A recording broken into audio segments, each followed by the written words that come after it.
oui, on peut commencer. Donc, qu'est-ce qu'on va faire? C'est qu'on va retourner à notre verset principal, Hébreux 11, 1, juste pour se remettre où ce qu'on était la semaine passée. Donc, Hébreux 11, le verset 1. Or, la foi est une ferme assurance des choses qu'on espère, une démonstration de celles qu'on ne voit pas. Et comme j'ai dit la semaine passée, la raison pourquoi je fais cette étude ici, c'est parce que trop souvent, j'ai vu surtout les chrétiens qui étaient découragés quand que les choses qui mettaient entre les mains du Seigneur n'arrivaient pas. Donc, comme j'ai dit la semaine passée, il y a deux raisons pourquoi ça peut arriver. La première raison, c'est que si nous avons l'idée que la foi s'est produite par nous, en nous, puis en se servant de ça, ça fait un genre de main, où ce que nous pouvons aller chercher les choses de Dieu. N'est-ce pas? Mais la semaine passée, j'ai montré qu'il y a une autre façon de voir la foi. Un exemple, le premier exemple que j'ai donné, c'est quelqu'un qui tombe hors bord, puis le bateau, le salut de Dieu arrive à côté de cette personne-là, puis par leur propre geste, ils trouvent le bord du bateau, puis il prend ça avec les deux mains, puis il se lève, puis il embarque dans le bateau. Tandis que le deuxième scénario, c'est que c'est Dieu qui arrive dans son bateau, puis c'est lui qui voit notre main, qui faisait tout pour aller chercher quelque chose de sécuritaire, puis c'est lui, avec sa main, à lui, il nous prend par la main, avec sa main, puis nous autres, en ressentant sa main, on serre notre main dans ou avec sa main à lui. Puis le deuxième scénario va avec le verset qui dit qu'on est sauvé par la grâce, par la foi, et non par les œuvres. Donc, pour moi, on ne peut pas avoir deux définitions différentes dans les Écritures en parlant de la foi. Soit c'est quelque chose qui est produit en nous, qu'on met en pratique, ou bien c'est quelque chose que Dieu initie, puis nous autres, on répond à ça. On voit en Éphésiens, quand ça parle de notre salut, ça ne peut pas être le scénario où c'est nous qui prenons notre salut. Parce que là, en faisant le geste, ça veut dire que c'est une œuvre, c'est un effort. Donc, c'est une œuvre, n'est-ce pas? Donc, si ce n'est pas par une œuvre de notre part, ce n'est pas initié par nous autres. Donc, si quelque chose s'applique comme ça pour notre salut, on ne peut pas arriver sur les autres versets qui parlent de la foi, puis maintenant on change de bord, puis on dit maintenant il fallait que je mette ma foi en pratique. C'est soit un ou l'autre. Puis on a commencé avec le salut parce que ça c'est le plus important. Donc si toutes les autres choses sont moins importantes que le salut, pour moi c'est un indice que la façon que la foi marche, selon le salut, doivent continuer à marcher dans toutes les autres places où la foi est mentionnée. Donc, ça, c'est la logique que je suis. OK? Donc, avec ça, on réalise que si nous n'avons pas ce concept-là, que ce n'est pas nous qui initions la foi, donc nos attentes changent. Nos attentes changent. Et si nos attentes changent vers la bonne façon, là, on va trouver une définition avec laquelle qu'on puisse travailler pour être capable d'avoir une anticipation favorable envers nous avec confiance. Puis c'est vraiment ces deux mots-là. Favorable veut dire qu'il y a un niveau de joie. Confiance, ça veut dire que il y a quelque chose dans la définition de la foi qui nous donne une confiance qui est au-delà de ce que nous avons avec juste l'espoir. OK? Donc, tout ça, comme j'ai dit, c'est parce que j'ai trop vu les chrétiens qui étaient découragés en attendant les choses. Des fois, c'est une petite affaire, mais des fois, c'est gros. Tu sais, comme j'avais mentionné, il y a des personnes qui attendaient des guérisons de leurs enfants, puis ils ne comprenaient pas quand que les enfants sont décédés. Donc, on peut imaginer l'effet de ça dans ces parents-là, n'est-ce pas? Donc, c'est à cause de ça, puis d'autres situations que j'ai décidé d'embarquer dans notre étude. Mais naturellement, vu que la première chose que notre cerveau entend, notre cerveau l'accepte comme la vérité. Donc, si on était enseigné que c'est par notre foi qu'on va aller chercher les choses de Dieu, bien, notre cerveau est déjà décidé là-dessus que ça, c'est vrai. Donc, si on veut changer la définition, bien, il fallait que nous avons une autorité qui est plus élevée que la première autorité qu'on a entendue, qui nous a donné cette impression ou cette définition-là. OK?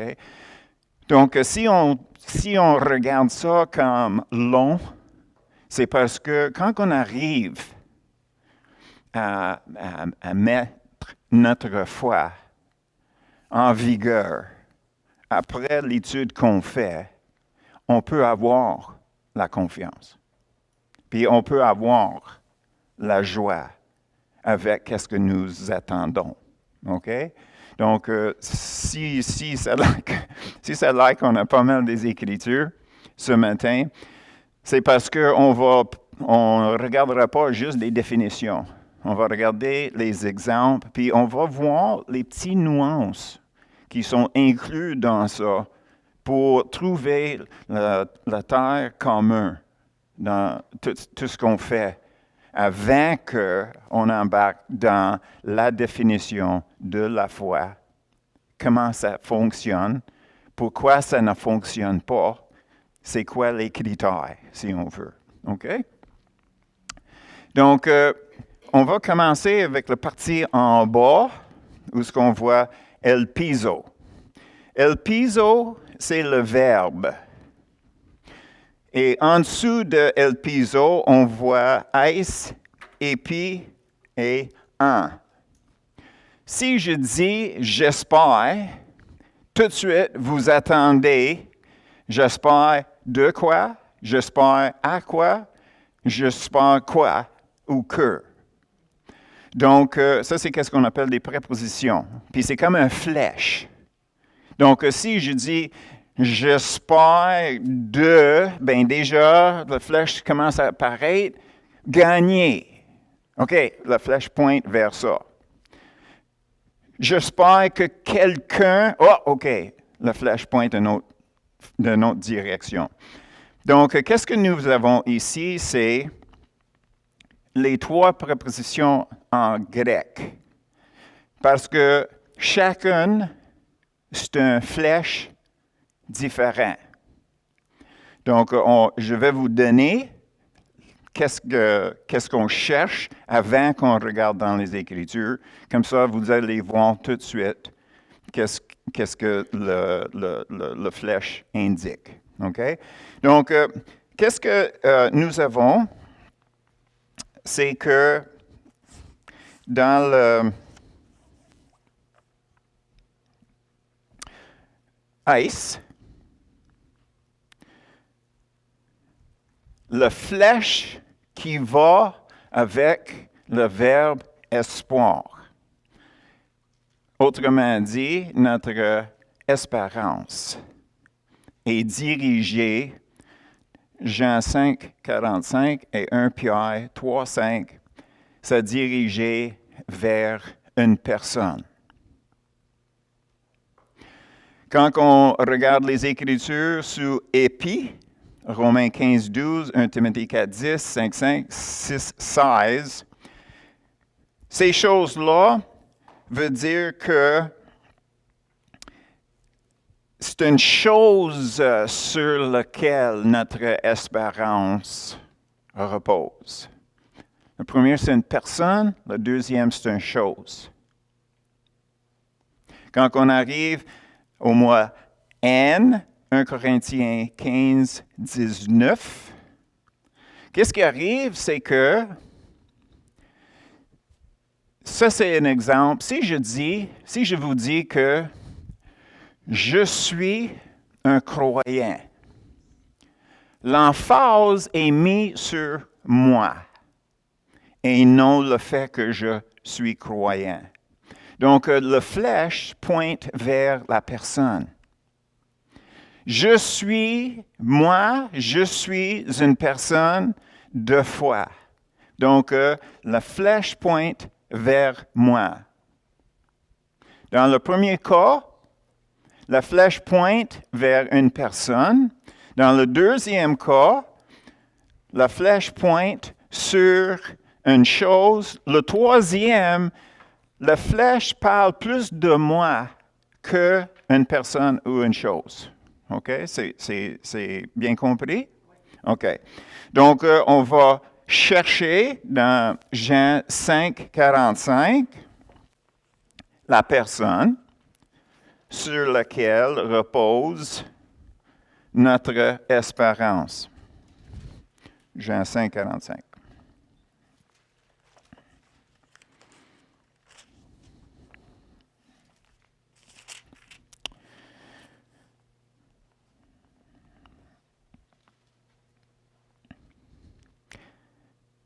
Ne pensez pas que moi je vous accuserai devant le Père. Celui qui vous accuse, c'est Moïse en qui vous avez mis votre espérance.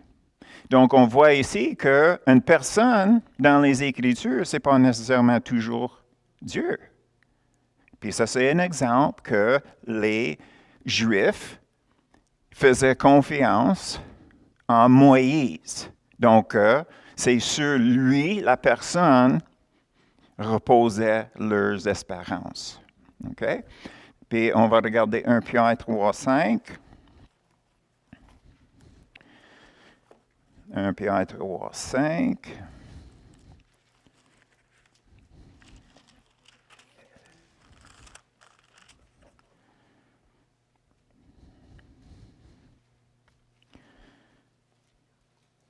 Ainsi se paraient autrefois les saintes femmes qui espéraient, qui mettaient leurs espérances. Souviens-tu, j'ai dit quand je me sers d'un verbe, je vais essayer de le changer, qui mettaient leurs espérances en Dieu, soumises à leur mari.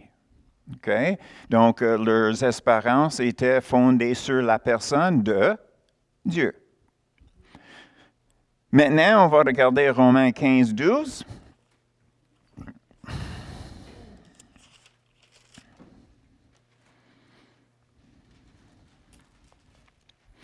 Romains 15, 12.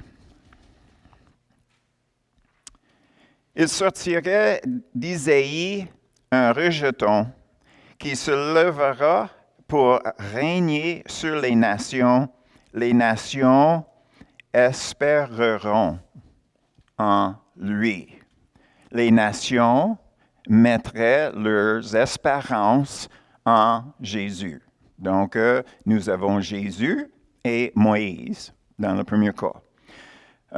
Romains 15, 12. Oh, excuse-moi.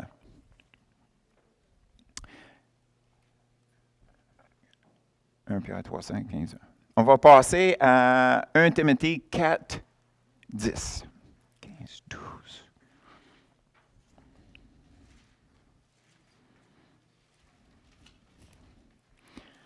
12.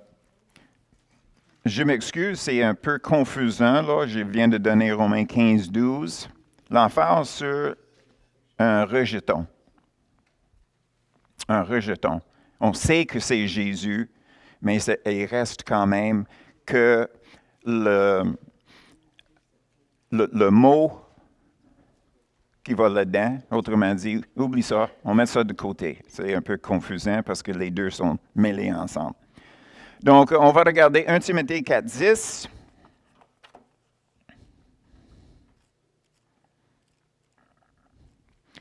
« 1 Timothée 4, 10.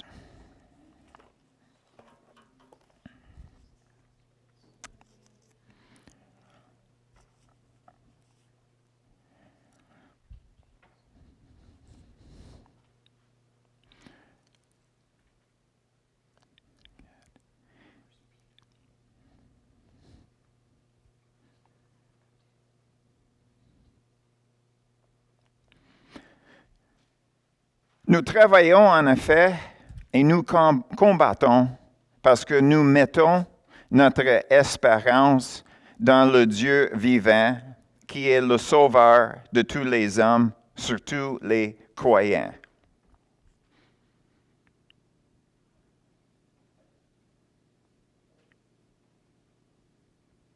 Je pense que j'ai fait une erreur.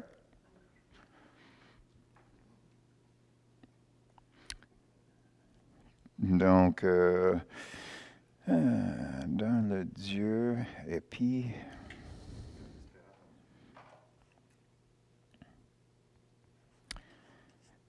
On va passer jusqu'à 1 Timothée 6, 17. 1 Timothée 6, 17.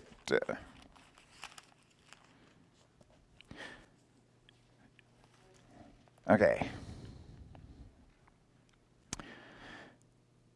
Recommande aux richesses du présent siècle de ne pas être orgueilleux, de ne pas mettre leur espérance dans des richesses incertaines, mais de la mettre en Dieu qui nous donne avec abondance toutes choses pour que nous en réjouissons.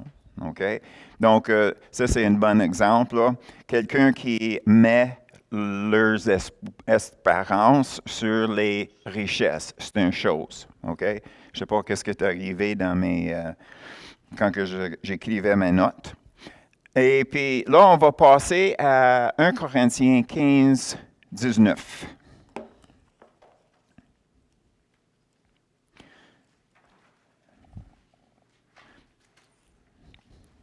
« 1 Corinthiens 15,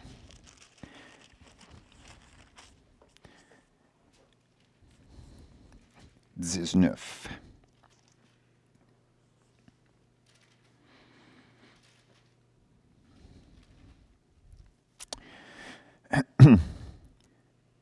Si c'est dans cette vie seulement que nous espérons, que nous mettons notre espérance en Christ, nous sommes les plus malheureux de tous les hommes. Ici, dans le grec, l'emphase, c'est sur la personne qui est croyant. Naturellement, c'est mentionné que notre espérance est basée sur, et on voit le mot Christ. c'est important de réaliser que le mot Christ veut dire le Messie, le oint. Donc, toutes les Écritures dans l'Ancien Testament qui parlaient de leur Messie, qui était pour arriver, tout ce qui est inclus dans cette idée-là de Messie, loin, c'est incorporé dans le mot Christ. Donc, c'est pas comme Jésus, c'est son premier nom, puis Christ, c'est le nom de famille. Christ, c'est un titre. C'est comme Justin Trudeau, premier ministre du Canada. Donc, dans le cas de Christ, c'est comme dire le premier ministre. Donc, nous avons Justin, ça c'est son petit nom, puis nous avons sa position, ça c'est premier ministre. Donc, quand on dit Jésus, Christ, Jésus, c'est son vrai nom en grec. C'est traduit d'un mot en hébreu qui veut dire Dieu sauve. On peut dire, c'est comme nous avons en français et d'autres langues, Emmanuel. Emmanuel pour nous, avant qu'on était sauvés, c'était juste un nom. Mais ça veut dire Dieu avec nous. En espagnol, nous avons Jesus. Il y a des gens qui sont appelés Jesus. Donc, c'est la même chose avec Jésus. Jésus, c'est le nom, son nom à lui. Mais, qu'est-ce que ça veut dire dans la langue hébreu? C'est Dieu sauve. Donc, nous avons Jésus qui arrive avec le nom Dieu sauve. Christ, disant, au lieu de premier ministre, le Messie, ou le loin qu'il attendait. Okay? Donc, ici, qu'est-ce qu'on voit, c'est que nous croyons. L'emphase, c'est sur nous. Nous sommes ceux qui sont croyants dans qu'est-ce que les Écritures disent se trouve en Christ. OK? Donc, nous avons nos 3 flèches. Malgré mes erreurs, nous avons la flèche j'espère, je mets mon espérance dans une personne, dans une chose, le deuxième, comme les richesses, puis le troisième parle plus de la personne qui parle que le sujet. OK? Donc, ça, c'est notre verbe avec les flèches. Maintenant, on peut aller regarder elpis. Elpis. Et notre définition pour elpis, c'est une attente favorable et confidente. On peut aussi dire que c'est une espérance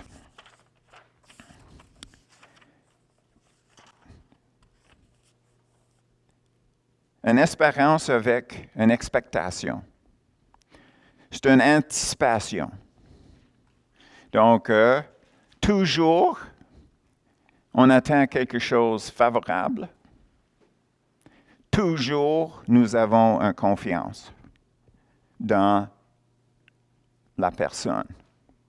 Quand on parle d'une personne, naturellement, si on fait confiance sur un pont, on est en train de traverser un pont, on n'a jamais traversé le pont, bien, c'est pas qu'on souhaite d'arriver à l'autre bord.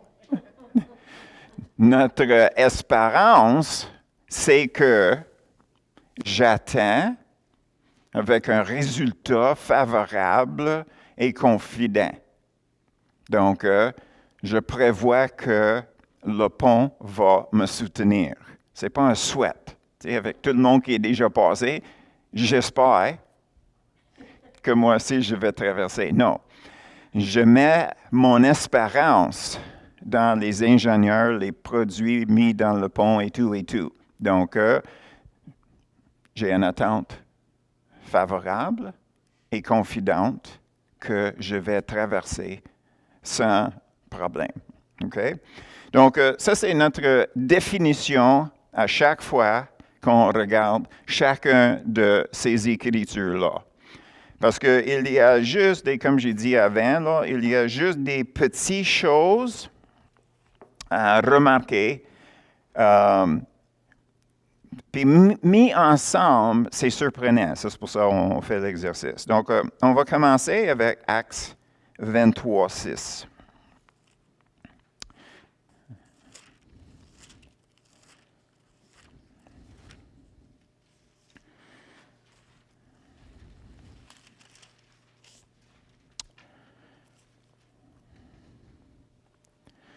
Paul, sachant qu'une partie de l'Assemblée était composée des Sadduciens et l'autre de pharisiens, s'écriait dans le Sanhédrin, « Hommes, frères, je suis pharisien, fils de pharisien, c'est à cause de l'espérance et de la résurrection des morts que je suis mis en jugement. » L'espérance, ici, dans la résurrection.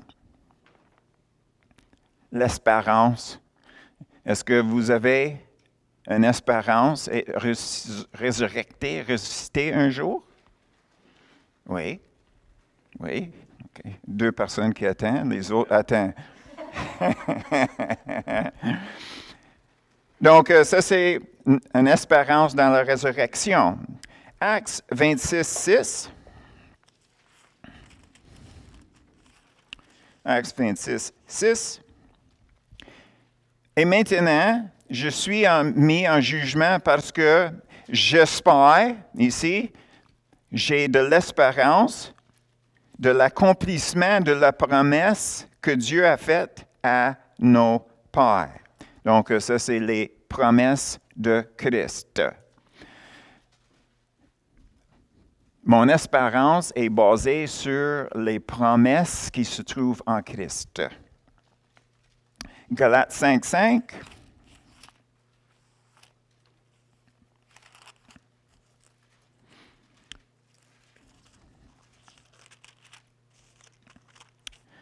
Galates 5, 5.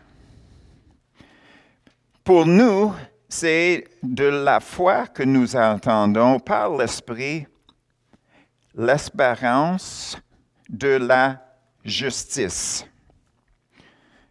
L'espérance de la justice. Donc, on parle d'une récompense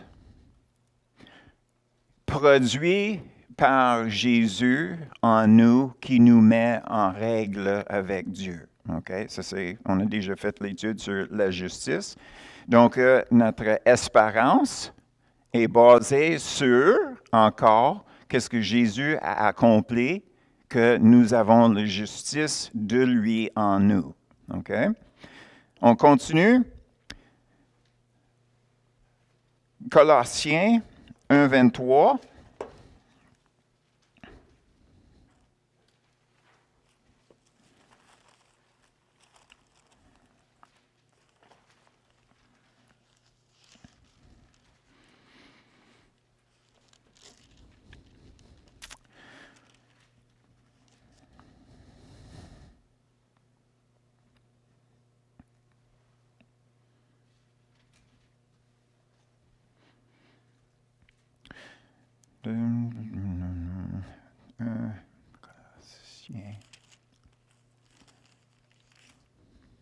Si du moins vous demeurez fondés et inébranlables dans la foi, sans vous détourner de l'espérance de l'Évangile que vous avez entendu, qui a été prêché à toute créature sous le ciel, et dont moi, Paul, j'ai été fait ministère.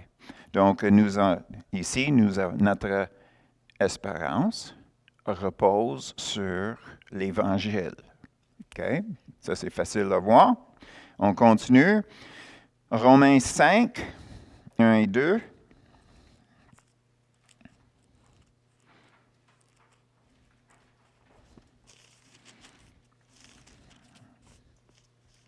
Romains 5, 1 et 2. Étant donc justifiés par la foi, nous avons la paix avec Dieu par notre Seigneur Jésus-Christ, à qui nous devons d'avoir eu, par la foi, accès à cette grâce dans laquelle nous demeurons fermes, nous nous glorifions dans l'espérance de la gloire de Dieu. On attend quelque chose de favorable avec confiance, puis ça, c'est la gloire de Dieu en nous accomplie quand on arrive au ciel. OK? La gloire de Dieu repose toujours en nous et sur nous, mais ce n'est pas à 100% encore. Ce sera à 100% quand ce corps ici est enlevé, parce que ça, c'est un empêchement. Donc, l'entière gloire de Dieu sera vue quand on arrive au ciel. OK? Tite 2.13. Ça, c'est un examen pour voir si vous connaissez votre Bible. Surtout les petits livres, et Sylvie? Tite 2. C'est peut-être juste pour vous aider dans l'avenir que les livres qui commencent avec T. Tous les livres dans le Nouveau Testament qui commencent avec le T se trouvent avant le grand livre Hébreu. Donc, si tu tombes sur Hébreu, tu vas savoir vire à gauche ou vire à droite. Puis, ils sont en ordre alphabétique encore. Donc, dans l'avenir, si jamais vous avez besoin d'aide, ça, c'est juste une petite aide. Donc, à titre 2, 13. En attendant la bienheureuse espérance, et ça, c'est une double dose de joie ici, hein? Bienheureuse espérance et la manifestation de la gloire de notre grand Dieu et Sauveur Jésus-Christ. Naturellement, ça inclut son retour ici sur la terre. Donc, toutes ces choses-là, naturellement, comme j'ai déjà mentionné, se trouvent dans le petit mot Christ. Donc, il va retourner. À un moment donné, le monde sera enlevé, ou bien ceux qui sont morts avant vont se trouver au ciel avec lui, mais à un moment donné, il va retourner, puis même la terre, la création, va retourner à la gloire qu'il avait avant Adam à tomber. OK? On continue. Colossiens 1, 27.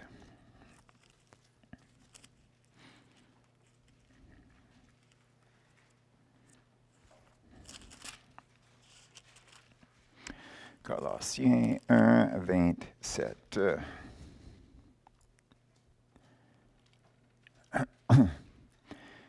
Dieu a voulu leur faire connaître la glorieuse richesse de ce mystère parmi les païens, savoir Christ en vous, l'espérance de la gloire.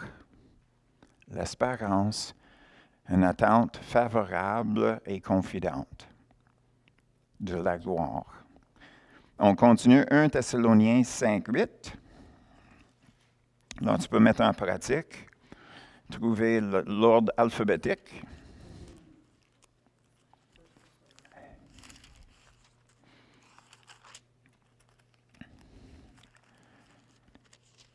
« 1 Thessaloniciens 5, 8.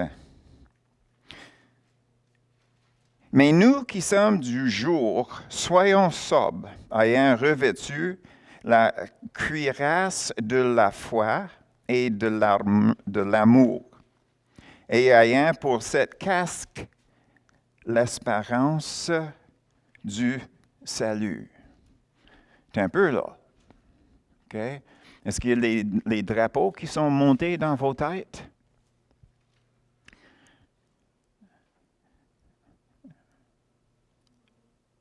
L'armure du salut, c'est le casque du salut. Est-ce que c'est pas ça? Hein? Est-ce que c'est pas l'épée de l'esprit, la casque du salut? Puis ici, c'est le casque de l'espérance du salut. Donc, l'étude que nous avons commencée la semaine passée, j'avais dit qu'il faut réaliser que notre salut inclut notre résurrection. Mais on a donné comme définition, il y a deux parties de l'espérance ou de l'espoir ou d'espérer. Première chose, c'est que c'est dans l'avenir, puis on ne l'a pas encore. Donc, le piège que j'avais fait pour vous autres la semaine passée, c'est quand que j'ai dit « Je remercie le Seigneur pour mon salut. Est-ce que vous êtes d'accord? » Puis tout le monde a dit « Oui, mais le salut n'est pas accompli encore. » C'est pas accompli encore, parce que inclus dans notre salut, c'est le ciel. Donc, sauf si on est au ciel, puis je ne savais pas, on attend après. Donc, ici, on voit que relié casque pour casque, relié avec salut, mais la vérité, c'est que on attend quelque chose de favorable avec confiance.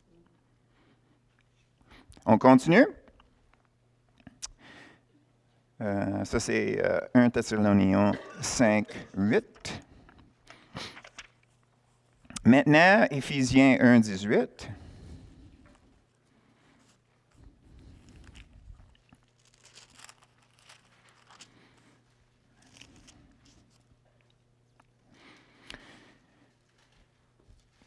Éphésiens 1, 18. On parle de Dieu. Qu'il illumine les yeux de votre cœur pour que vous sachiez quelle est l'espérance qui s'attache à son appel, quelle est la richesse de la gloire de son héritage qu'il réserve aux saints. Qu'est-ce qui est intéressant ici, surtout, c'est que l'espérance qui est mentionnée ici, c'est l'espérance de Dieu. C'est Dieu qui attend quelque chose de favorable et avec confiance. C'est notre appel. C'est notre appel. Puis tu vas voir que ça va avec Éphésiens 4, 4, parce que ça, c'est l'autre côté de la médaille. Éphésiens 4, 4. Il y a un seul corps et un seul esprit, comme aussi que vous avez été appelés à une seule espérance par votre vocation, ton appel. On appelle ça l'appel. Donc, qu'est-ce que nous avons ici avec ces deux écritures-là? C'est que, un côté, c'est que quand que Dieu nous donne un appel, quand que Dieu nous appelons à faire quelque chose, ça peut être dans notre quotidien, comme ça peut être un appel dans notre vie en général. Mais peu importe lequel, Dieu aussi, il a de l'espérance qu'on va l'accomplir. Puis l'autre verset, Éphésiens 4, 4, s'appelle de notre espérance de l'accomplir. Donc, qu'est-ce que nous avons? C'est que Dieu et nous espérons les résultats que Dieu cherche en nous appelant. En nous appelant, soit à faire quelque chose ou bien notre appel en général. Donc, ce n'est pas toujours juste sur notre côté à nous que nous avons une espérance. Dieu aussi et une espérance envers nous que nous allons accomplir qu'est-ce que lui, il a préparé pour nous à faire pour lui. Mais c'est toujours espérance et non espoir. T'sais, Dieu ne souhaite pas qu'on va le faire, même si des fois nous autres, on souhaite qu'on serait capable. Mais on est supposé d'avoir une définition de la foi, qu'on puisse avoir cette anticipation dans toutes les choses qu'on fait, que Dieu nous appelle à faire, qu'on peut avoir un joie que ça va être accompli. Et non juste, je souhaite que je serai disponible mardi le 23. OK? On continue. Titre.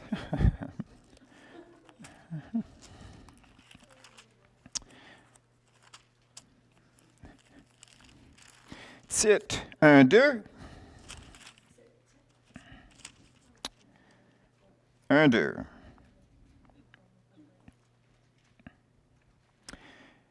Lesquels reposent sur l'espérance de la vie éternelle, promise avant tous les siècles par le Dieu qui ne ment point. Donc, l'espérance dans la vie éternelle. Aussi, dans Tite 3, 7,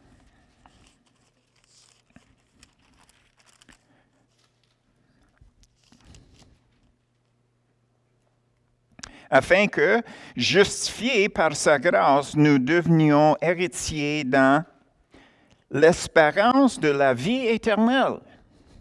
2 fois, même livre, la vie éternelle. On continue, Actes 28, 20.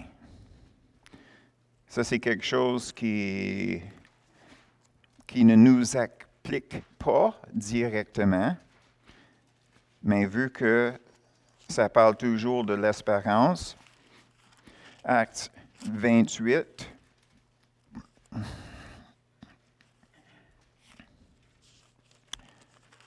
le verset 20. Voilà pourquoi j'ai demandé à vous voir et à vous parler, car c'est à cause de l'espérance d'Israël que je porte cette chaîne. Donc ici, on voit l'espérance d'Israël. C'était toujours pour le Messie. Puis là, il arrive, puis il était rejeté. Mais Paul est en train d'essayer de mettre les choses claires. Mais ici, c'est juste pour dire que Israël, comme la nation, il avait une attente favorable et confidente. Puis là, quand c'est arrivé, ils ont passé à côté. Donc, qu'est-ce qui est important à remarquer à toutes les fois qu'on a regardé ici, à toutes les fois, l'espérance que nous avons, c'est relié à notre salut. Tu sais, aujourd'hui, l'Église souffre énormément à cause d'un manque d'équilibre. Un manque d'équilibre. Puis, je vais l'expliquer un peu dans les termes que Albert Einstein, il l'avait expliqué. Puis lui, il avait dit que la perspective du monde, que la continuité, que les êtres humains continuent. OK? L'absence de ça, c'est parce qu'on ne réalise pas que tout le monde est dépendant sur notre société pour nos besoins. Donc, les besoins de la société sont importants, mais nous aussi, comme les individus, nous avons les besoins aussi. Donc, à quelque part, on doit avoir un équilibre dans notre point de vue de nécessité pour notre société. Société, c'est ceux qui sont autour de nous et plus toutes les choses, les personnes en ADI qui ont fait des choses qui nous amènent où ce que nous sommes aujourd'hui. C'est comme le téléphone, comme toutes les inventions, les lois que nous avons au Canada, la protection des droits, toutes ces choses-là étaient développées dans le passé. Donc, la société inclut ceux qui sont dans le passé comme dans le présent. Et nous sommes entièrement dépendants sur notre société. Mais le problème arrive que quand on est plus visé sur nos besoins et nos désirs, qu'on ne réalise pas notre responsabilité à servir la société. Donc, c'est donne et donne. C'est la société qui nous donne nos besoins, c'est nous qui remet ou qu'on donne dans la société. Puis, il y a un équilibre qui est là. Mais le moment que ça penche trop vers un côté ou trop vers l'autre, on commence à avoir des problèmes. Et c'est ça que nous avons dans les églises et dans le monde. Tu prends comme les pays communistes. Le monde sont là pour servir leur gouvernement. Donc, l'emphase est sur la société et non sur les individus. Mais quand on arrive dans l'Ouest, on est visé plus sur nos besoins, nos désirs, parce que nous avons les richesses. Puis on a tendance à se séparer émotionnellement, émotivement de notre société. Moi, je veux ça, mais je suis prêt à donner ça. Puis c'est la même chose dans les églises. Ils ont fait une étude une fois pour voir pourquoi les nouvelles sont les émissions sur la télévision à l'époque qui étaient le plus attirant que tous les autres programmes. Puis le résultat, c'est que dans les nouvelles, tu vois tous les désastres qui se passent dans le monde entier. Mais en même temps, tu n'as aucune responsabilité. Le fait que notre responsabilité est enlevée fait qu'on peut regarder toutes ces choses-là qui sortent nos sentiments, nos émotions et tout.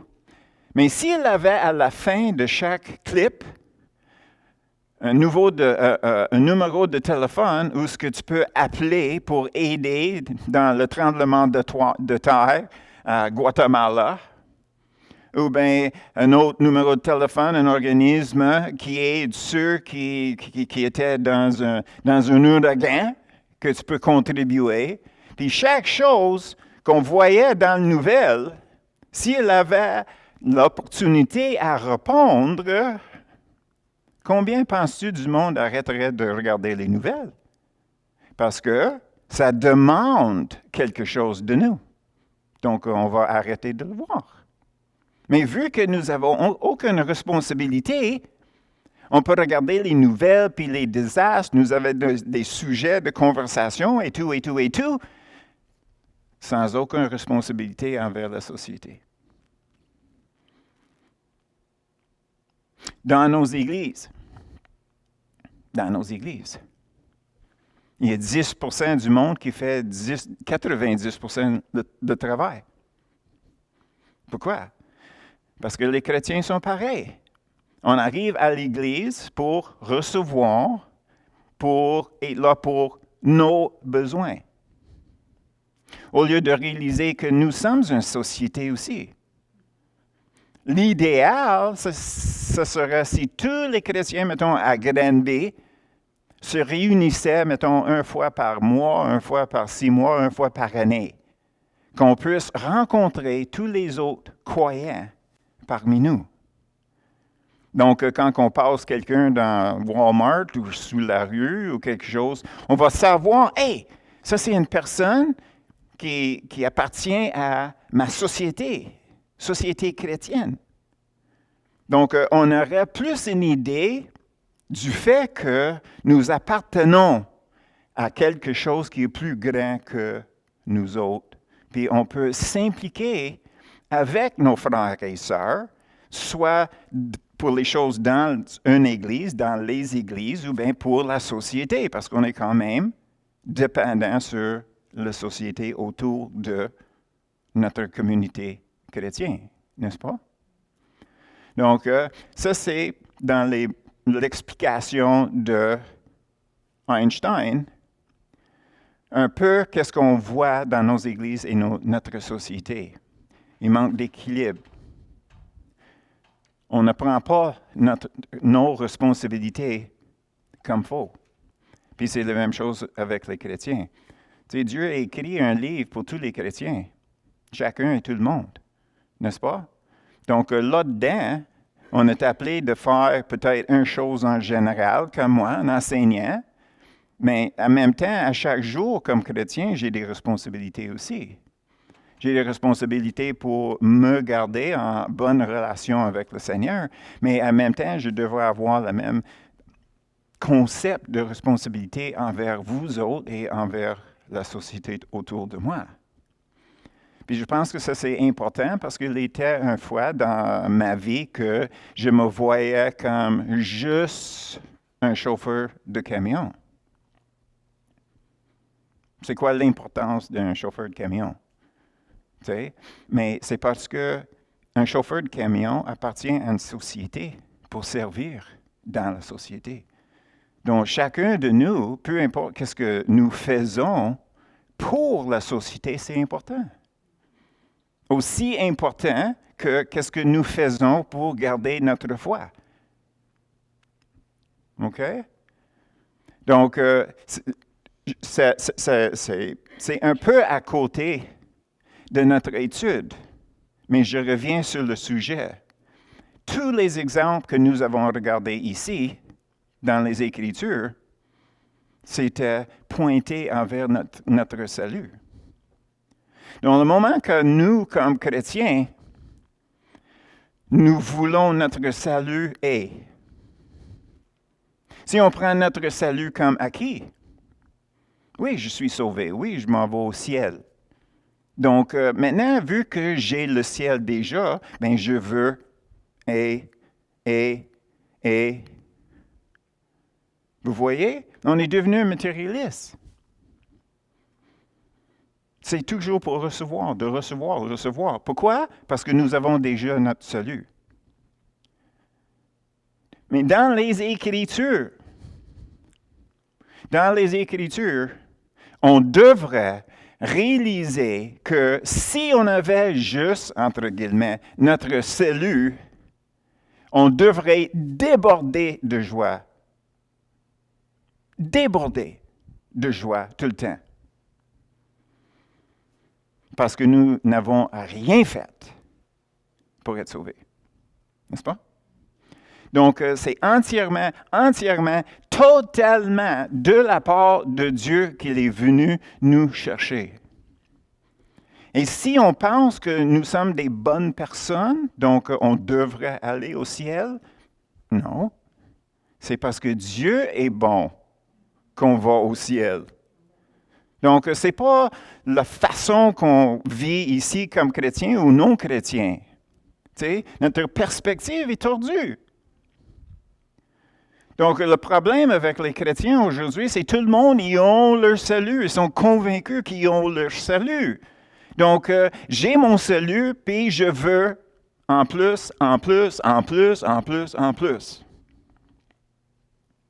Je pense que vous voyez ça. Donc, pour nous, dans l'Ouest, le salut, ce n'est pas assez suffisant. Parce qu'on croit qu'on l'a déjà. Puis ça nous amène dans une autre discussion. Est-ce que notre salut est éternel? Ou bien est-ce qu'on peut le perdre?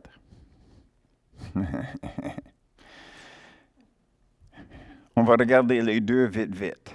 OK?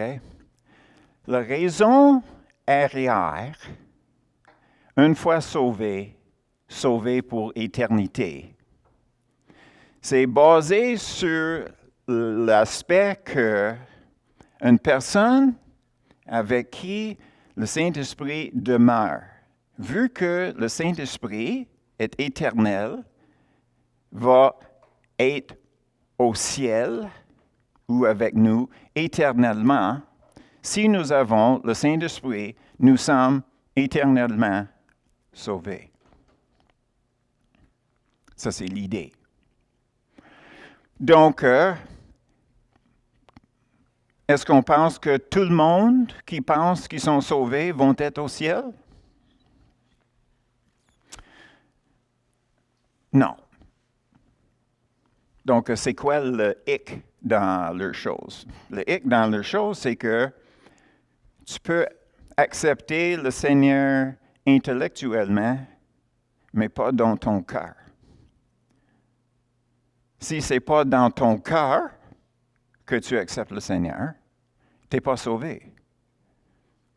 Mais le problème dans ça, c'est que si on est convaincu,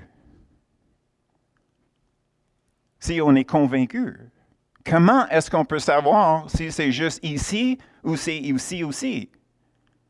Donc, la réponse, c'est que tu vas savoir si tu es sauvé si tu arrives au ciel. Ça, c'est quoi l'affaire? Pour moi, ça ne marche pas. Mais naturellement, de l'autre côté, OK, si on peut perdre notre salut, est-ce que c'est parce que notre salut, c'est basé sur des œuvres? Donc, dans une façon, il fallait qu'on gagne notre salut. Et j'amène ça parce que tu vois comment que c'est important d'avoir la bonne définition pour la foi. Et sur quoi notre espérance repose.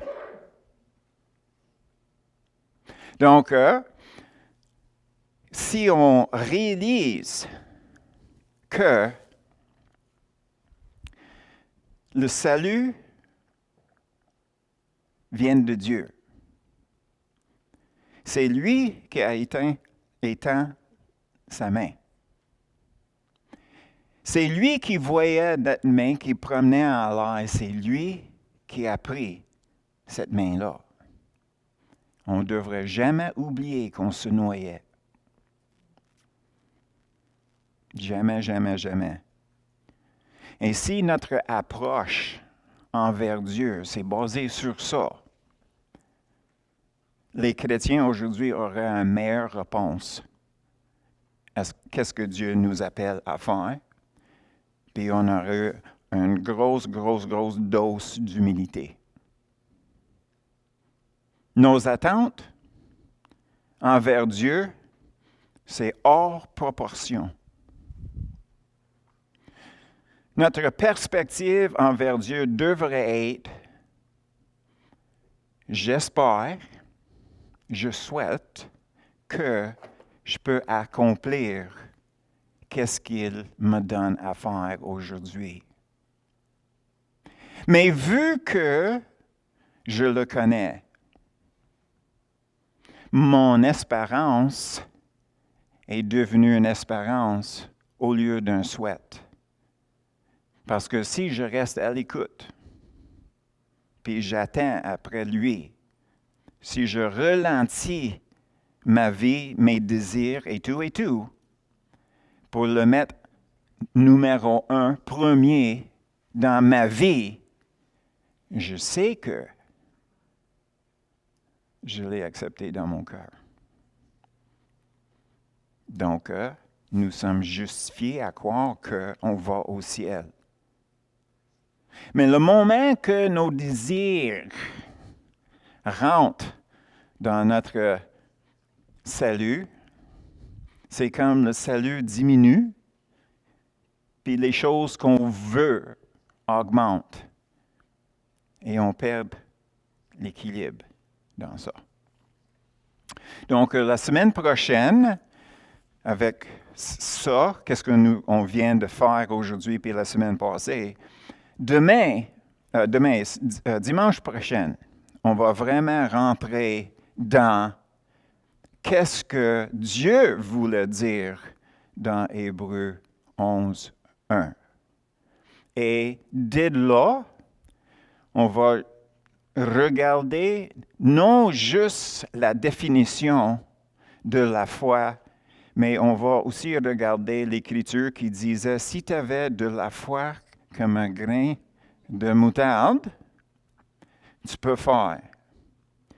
Et l'autre monsieur qui dit à Jésus, je crois, aide mon incrédulité. Donc, on cherche les réponses à ces deux versets en plus. Ça, c'est pour ça que j'ai dit, la semaine prochaine, c'est le punch. C'est le punch, vraiment. Je suis sûr que vous allez vivre une surprise dans ça, mais en même temps, la raison pour le faire, c'est pour être capable de simplifier les choses, pour être capable de se regarder dans le miroir et d'être capable de dire que ma foi est fondée sur la définition donnée dans la Bible et non selon les livres qui sont vendus pour profit. OK? Donc, ça, c'est ça pour aujourd'hui.